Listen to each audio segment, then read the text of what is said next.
نبی علیہ الصلوۃ والسلام سے سوال ہوا، اللہ کے رسول ذرا ہمیں یہ بتلائیے گا کہ اللہ کی زمین پہ اللہ کو سب سے زیادہ پسندیدہ زمین کون سی ہے اور سب سے زیادہ ناپسند زمین کون سی ہے۔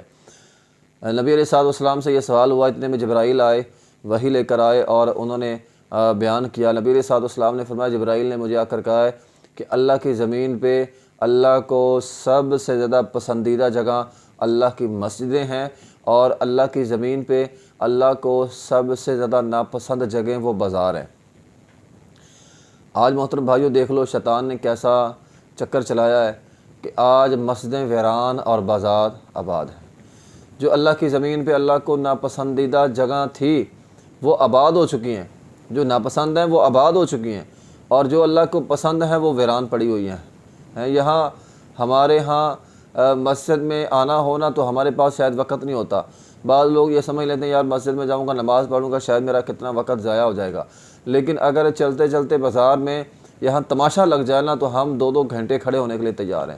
ہاں ایک مال ہم نے پھرنا ہو نا، ایک مال اور مارکیٹ پھرنی ہو، مال پھرنا ہو، سارا دن ہمارے پاس وقت ہوتا ہے، ہم وقت نکال کے سارا دن پھرتے رہتے ہیں اور چیز ہم نے 1000 کی لینی ہوتی ہے، وہاں ہمارے پاس وقت ہے، لیکن اللہ کی مسجد کو دینے کے لیے ہمارے پاس وقت نہیں ہے جو اللہ کو سب سے پسند جگہ ہیں۔ تو مساجد اللہ کو سب سے پسندیدہ جگہ تھی، لیکن اس کے لیے ہمارے پاس وقت نہیں ہے۔ یہ بہت بڑا لمحہ فکریہ ہمارے لیے۔ تو اگر ہم اللہ کے حکم پر اللہ کی مساجد کو، اللہ کی پسندیدہ جگہ کو وقت نہیں دیں گے تو محترم بھائیو اللہ بھی ہمیں وقت نہیں دے گا۔ آج یہ میرا تیرا رونا دھونا کیا ہے؟ کسی بھی چیز کے اندر برکت نہیں ہے، کسی بھی چیز کے اندر خیر نہیں ہو رہی ہے، ہر وقت پریشانی آ رہی ہے۔ اس میں وجہ یہ ہے کہ آج ہم اللہ کے دین کو وقت نہیں دیتے، اللہ کی مسجدوں کو جو اللہ کی پسندیدہ جگہ ہیں ان کو وقت نہیں دیتے۔ نبی علیہ الصلوۃ والسلام نے تو یہاں تک فرمایا تم اللہ مسجدوں کو وقت دو، مسجد میں آ کر بیٹھ جانا نماز کے انتظار میں، اللہ تمہاری اتنی قدر کرے گا گویا تم نماز پڑھ رہے ہو۔ تو نماز میں بیٹھنا ہی انتظار میں بیٹھے ہیں، آپ نماز نہیں پڑھ رہے، انتظار میں بیٹھے ہیں، تو اللہ آپ کے لیے وہ وقت نماز کا لکھ دے گا۔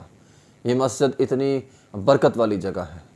تو محترم بھائیو مساجد کے چکر لگایا کریں، مسجد میں ایک دن میں 5 دفعہ مساجد میں جایا کریں تاکہ ہمارے کاموں میں، ہمارے روزمرہ زندگی میں برکت ہو سکے۔ اگر نہیں جائیں گے تو برکت اللہ تعالیٰ اٹھا کے لے جائے گا، پھر برکتیں جو ہے وہ ختم ہو جائیں گی۔